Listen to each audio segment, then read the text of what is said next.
ఒక చిన్న గ్రామంలో అర్జున్ అనే బాలుడు ఉండేవాడు. అతను చాలా తెలివైనవాడు, కాని చిన్న విషయం జరిగినా వెంటనే కోపపడేవాడు.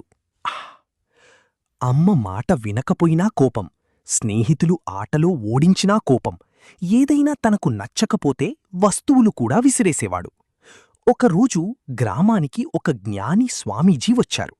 గ్రామంలోని అందరూ ఆయన దగ్గరకు ఆశీర్వాదం తీసుకోవడానికి వెళ్లారు. అర్జున్ అమ్మ కూడా అతన్ని తీసుకెళ్ళింది. స్వామీజీ అర్జున్ ముఖం చూసి, బాబూ, నీ హృదయంలో చాలా అగ్ని ఉంది అన్నారు. అర్జున్ ఆశ్చర్యపోయాడు. నాకు కోపం త్వరగా వస్తుంది స్వామీజీ, దాన్ని ఎలా ఆపాలి అని అడిగాడు.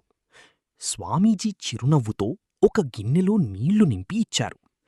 ఈ గిన్నె పట్టుకొని నడువు, కాని ఒక్క చుక్క నీళ్లు కూడా పడకూడదు అన్నారు. అర్జున్ చాలా జాగ్రత్తగా నడవడం మొదలుపెట్టాడు. అతని దృష్టంతా గిన్నెలోని నీళ్లపైనే ఉంది. కొంతసేపటి తర్వాత స్వామీజీ అడిగారు, నువ్వు నడుస్తున్నప్పుడు ఎవరు నిన్ను చూసి నవ్వారో గమనించావా? లేదు స్వామీజీ. ఎవరైనా నిన్ను పిలిచారా? లేదు. అప్పుడు స్వామీజీ అన్నారు, మనస్సు ఒక్క పనిపై ప్రశాంతంగా ఉండితే కోపానికి చోటు ఉండదు బాబూ. కోపం వచ్చినప్పుడు వెంటనే మాట్లాడకు, ముందుగా లోతుగా శ్వాస తీసుకో. నీ మనస్సును ఆ గిన్నెలోని నీళ్లలా ప్రశాంతంగా ఉంచు.